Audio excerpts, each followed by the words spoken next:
halkı mehmannavazu kadırdandır.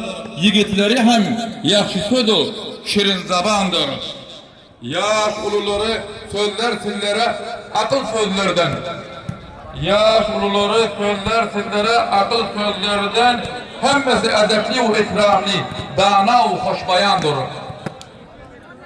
Baksan her yana, mücahid-u alimleri firavandır. Baksan her yana, mücahid-u alimleri firavandır. Cengu edermen, her biri safşikan o kahramandır. Rehberdir, yol açar. Rehberdir, yol açar. Payravdır, iz tutar. Minber olsun ya meydan, her yerde hem gurrandır. Teşekkür sizlerden bir dünya cengalara, yigitleri, yaşlıları, mücahitleri ve hem de ulamaları bir dünya minnettar sizlerden. Sağ olsun ustadımız ki Abdülkerim Cesur Kunduz vilayetinden bizlerin azlarını davetimizi kabul edip Şadamat Kayyum Çarşı'nın durmuş toyuna katlaşıp böyle dürdane sözleri bilir. Bizleri büyü söndürdüler, beğendirdiler. Cavanlarımızı, yaşlılarımızı, mücahitlerimizi hemmelerine bir metinde yazıp keşfet ettiler bilirden cihane sıfas var. Hoş geldiniz. Herkes ustadım ortamı hoş geldiniz. Bir taraftan iki muvaffakane Kayyum Çarşı'nın toyuna kadir vermek yollanıptır cihane sıfas. Dr. Said Abdurrahim'in oğlu taraftan bir muvaffakane kadir vermek geçişte Harun Yegen taraftan bir muvaffakane kadir vermek geçişte cihane sıfas. Mağun Said.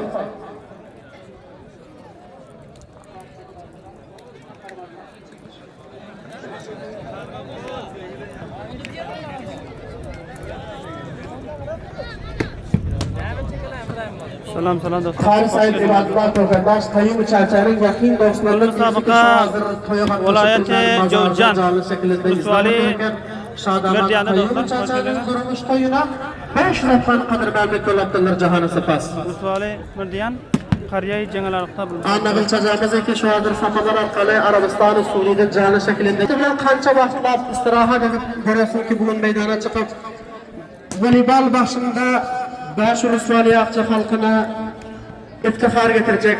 İnşallah bana temrinleri yine hem devamda bu akşam bana birlikte görüyoruz. Voleybol cengalarık diye bile çıkıp topunu sürüyoruz. İnşallah bana hem teşvik ediyoruz. Behteri bazı günlerimizde hem elimizde behteri bazı gün, hem elimiz biriniz, sağ elimiz, dinimiz olsun, çift elimiz, hem elimizde behteri bazı günlerimiz. Hoş geldinler dostlar. Hem elimizde hem hoş geldiniz. Ve münasibet cesaretli Abdülkayyum Çarşı'nın toy münasibetler Kariye Cengalarıqta bulundu. Muhterem Molla Ahmet İlet Yarıklar Türkiye'den öden muhtemelen şöyle Türkiye Kayyumcağımın toyunu duyturuktan mutlu olsun ayı. Bu yine bir de adam ayıptır şunu ok edip xahiş ettir bizden.